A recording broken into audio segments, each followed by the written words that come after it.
Zifuatazo ni sababu ambazo zinaelezea ni kwa nini tezi dume inawapata wanaume wenye miaka 40 na kuendelea.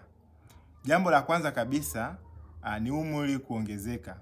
Iko hivi, kadiri umri wa mwanaume unavyoongezeka ndivyo tezi dume inakuwa, na inavyoendelea kukua inaenda inaziba mrija wa mkojo ama urethra, na tayari huyu mtu akishafikisha miaka 40 basi ile inakuwa ina uwezekano wa kuvimba sana na kuziba huo mrija. Kwa hiyo tunasema kwamba huyu mtu tayari ana changamoto ya kuvimba kwa tezi dume. Kitu cha pili ni homoni kupungua ufanyaji kazi wake. Kwa mfano homoni ya testosterone kadiri mwanaume anavyokuwa inapunguza ufanyaji kazi wake vizuri, na hivyo kumweka mwanaume hatarini kupata ugonjwa huu wa tezi dume. Ya tatu ni kinga ya mwili kushuka.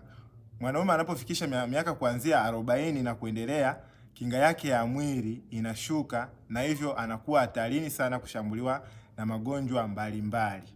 Na kama wewe ni mwanaume ambaye unasumbuliwa na changamoto ya tezi dume au una miaka 40 plus, hakikisha unafanya vipimo mara kwa mara vya kuchunguza tezi dume yako ili kuiwahi kabla haijavimba, uweze kuishughulikia mapema kabla haujafika katika hatua mbaya. Kipekee nimekuwa nikiwasaidia wanaume wengi sana kutibu na kujikinga na tezi dume.